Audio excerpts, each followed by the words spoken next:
that way? I feel like I'm louder than usual. Is that a thing right now? No. So I had a really great weekend with you guys. Is that thing still on? Yeah.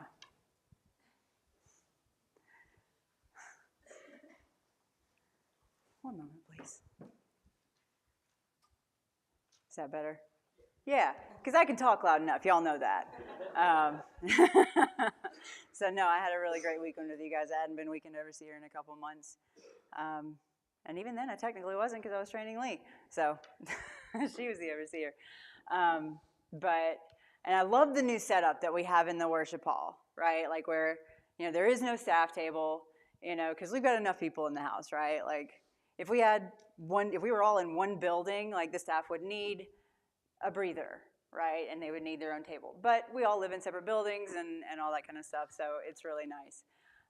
And through that, I got the opportunity to, through newsletters, like spend a lot of time with you guys, right? And we had some really good conversations because we sat here and we listened to some Francis Chan while we folded newsletters. That got me thinking a lot. Well, it's something that, I tend to think about from time to time, because the title of the message was The End Times and How Are You Living Your Life, right? And there's so many people, and well, I'm going to go ahead and pray before I forget, right? So let's get that through. So Lord, just thank you so much for waking us up this morning, God. Thank you for the brisk weather, God. Thank you. Thank you for the reminder that we are alive, God, that you plucked us from darkness and set us on a hill where we could grow closer to you, God. And just thank you for what you are doing in this house. Thank you for the moves that you are making, God. In your name I pray, amen. I'm not big. I want to go ahead and make this statement very clear. Like, I'm not saying there is no place for end times prophecy. That's absolutely not what I'm saying. Me personally, I have a tendency to go down a rabbit hole with things, and I know that's dangerous for me. But the whole point is for preparation, right? We have to live each day in preparation for that day. There was a teaching that we used to watch sometimes, and it was called The Rapture. And really, all it did was describe the Galilean wedding, like the traditional old school Galilean wedding, right? And Jesus taught a lot of stories that were relatable to Galilean people because most of his followers were Galileans, right? They were from Galilee.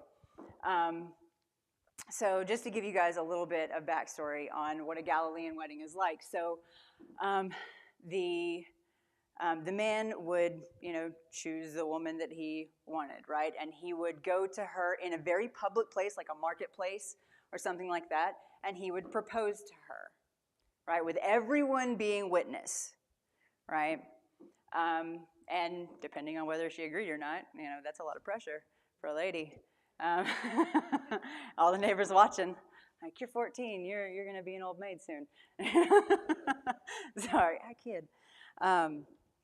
But then they would go and they would separate and they would prepare for this wedding, right? So the woman would go and she would have her bridesmaids with her and they would make their dress, or the dress, right? And all the bridesmaids' dresses. And get everything prepared, right? The man would go over to his father's house because back in those days, he didn't have his own dwelling, right? He built onto his dad's house, right? So he would begin the building of what would be his and his wife's home that connected to his father's house. And whenever all preparations were done, it wasn't the bridegroom who got to choose when the big day was going to happen. It was the bridegroom's father's choice. He got to wake his son up in the middle of the night, and the bridesmaids would sleep with the bride for however long it took every night, because nobody ever knows, right? The bridegroom's dad might go, it's now, right? Like a year and a half down the road or 8 months down the road or whatever. right? So whenever the father would tell the bridegroom, okay, go get your lady, right? And he'd go and he'd get her. And it could be in the middle of the night. Didn't matter, right? But everybody's supposed to be prepared, right? You got to be ready for that day. You never know what it's going to be. So he would go and get her, and they would be kind of lifted up in chairs and taken to the hall where everything would happen. The ceremony would happen, and then afterwards the festivities would happen. And once everybody was in there, whoever wasn't there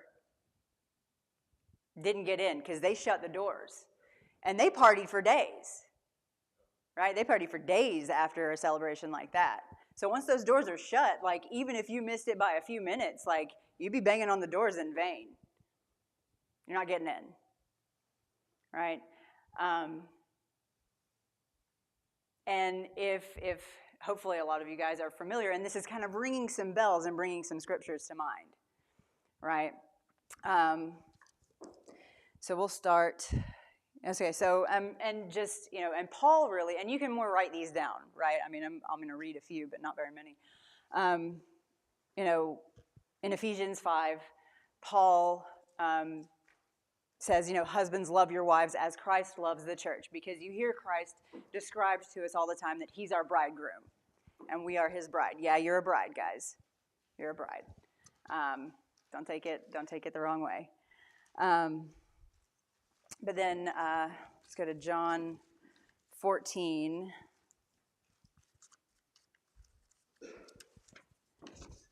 Yeah, it's 1 through 4. So John 14, starting in verse 1. Let not your hearts be troubled. Believe in God. Believe also in me. In my Father's house are many rooms.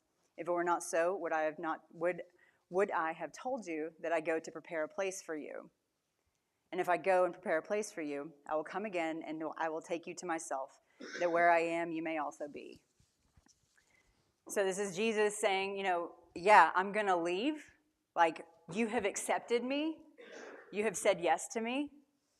I have proposed, and you have said yes, right? But I have to go to my Father's house and prepare a place for you, right?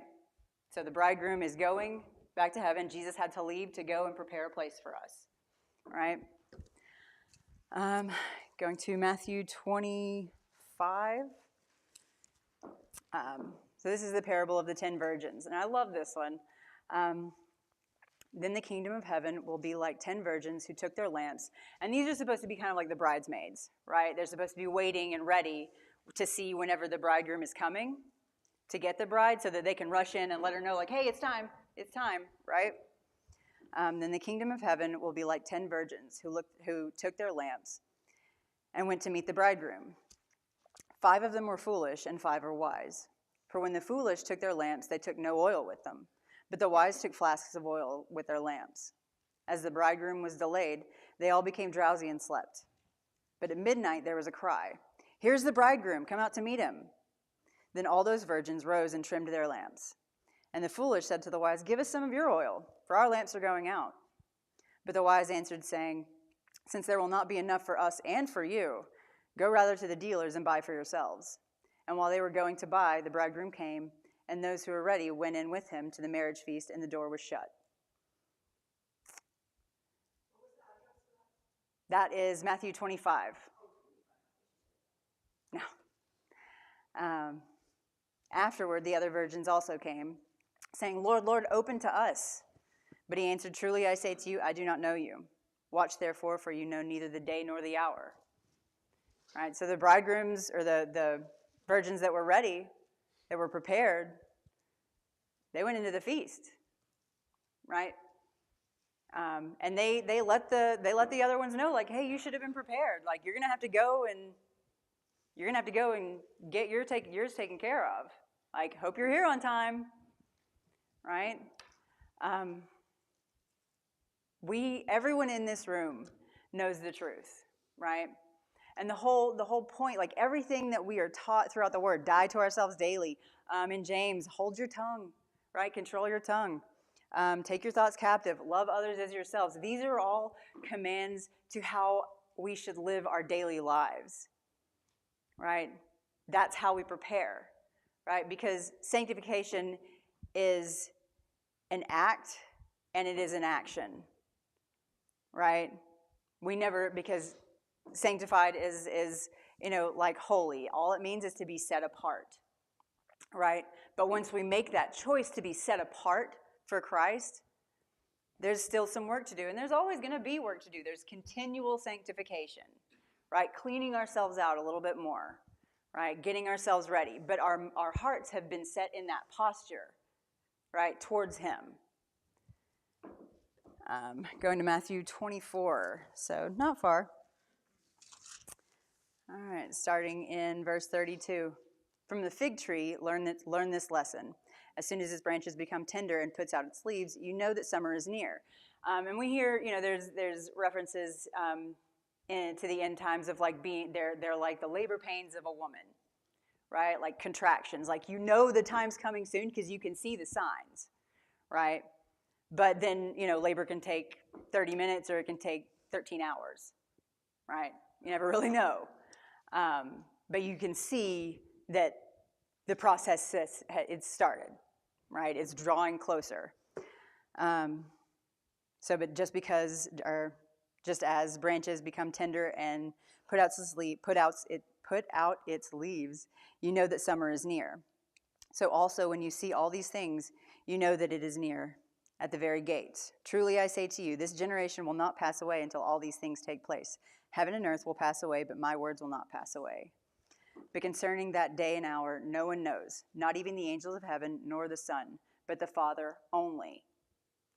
Right? God is the only one who knows. God the Father is the only one who knows. And when that day comes, he's going to let Jesus know to come and get his bride. Right? Come and get us.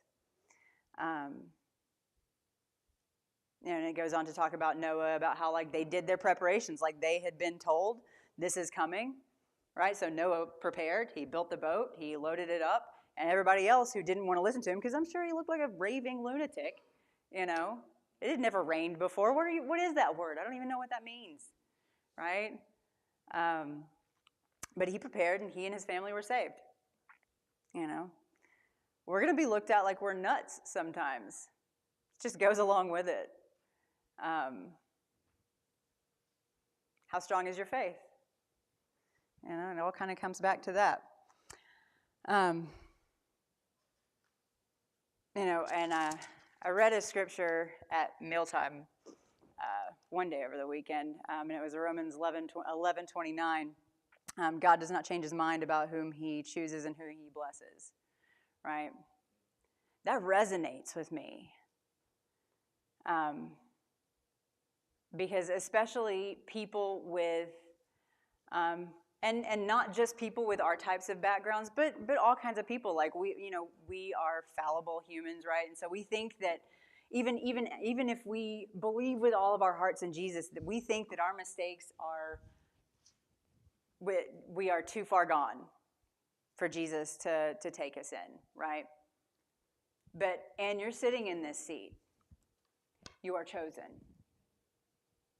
He's not going to change his mind about you. Okay? Lord knows he hasn't changed his mind about me yet, so that says a lot. That led me to 2 Corinthians 11, starting in verse 1. I wish you would bear with me in a little foolishness. Do bear with me, for I feel a divine jealousy for you, since I betrothed you to one husband, to present you as a pure virgin to Christ. But I am afraid that as the serpent deceived Eve by his cunning, your thoughts will be led astray from a sincere and pure devotion to Christ. So that's Paul saying, you have been declared his bride, but the devil is cunning, right? He lays out traps for us everywhere to lead us astray, right? So, but that does not mean that we are not chosen. Right? Our choices affect the path that we take.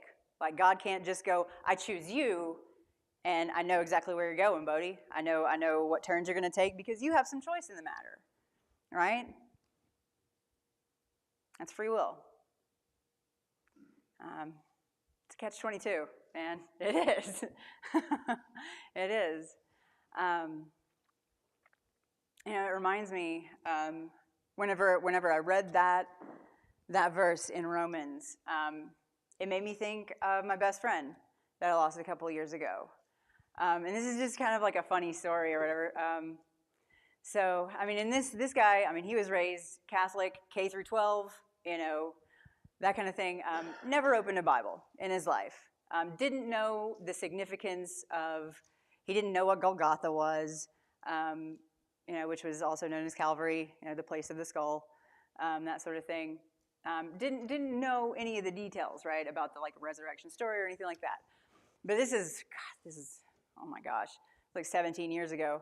And he wanted to get a tattoo, so he asked me, I took him to one of the artists that I use, and he had drawn up himself what he wanted. He just wanted the artist to kind of vamp it up and make it look good, honestly. But what it was a wooden cross with a pile of skulls at the bottom of it, angel wings wrapping around the cross with an eye watching over. And what that says to me is Jesus was on the cross on the place of the skull with angels surrounding him, right? And God the Father watching over all, right? To me, that says something that God had chosen him, but because of things that he went through, because of choices that he made, he wasn't able to fulfill his purpose. And we all do things like that. We all make choices, right? He had been set apart, but he made choices that led him astray.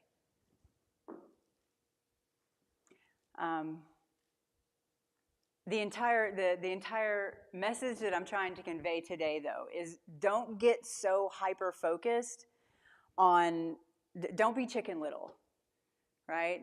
The sky is falling, right? Don't get so hyper-focused on the prophecies. Learn about them, absolutely, so that you can recognize the signs, so that you can recognize the labor pains. That's important, but don't make that your main focus, because you will lose sight of what you're supposed to learn today,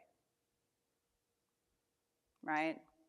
Because the whole point is about preparation, is about getting us ready for the day that our bridegroom comes to get us, right? So die to yourself today. Love Thomas unconditionally. I mean, unconditionally, no matter what kind of attitude they have, no matter what foolishness comes out of, your sister or your brother's mouth, right? Love them anyway. Prepare, right? Jesus even says, don't be concerned about tomorrow. Worry about today.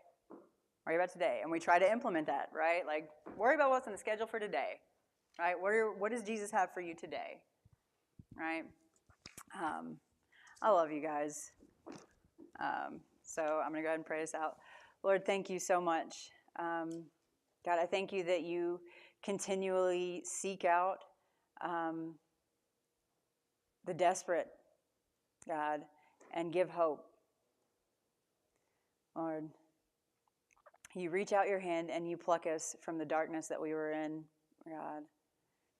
And you love us through the growing and the refining, Lord. Thank you for your unconditional love that we could never come close to fully understanding. God, thank you for being you. In your name I pray, amen.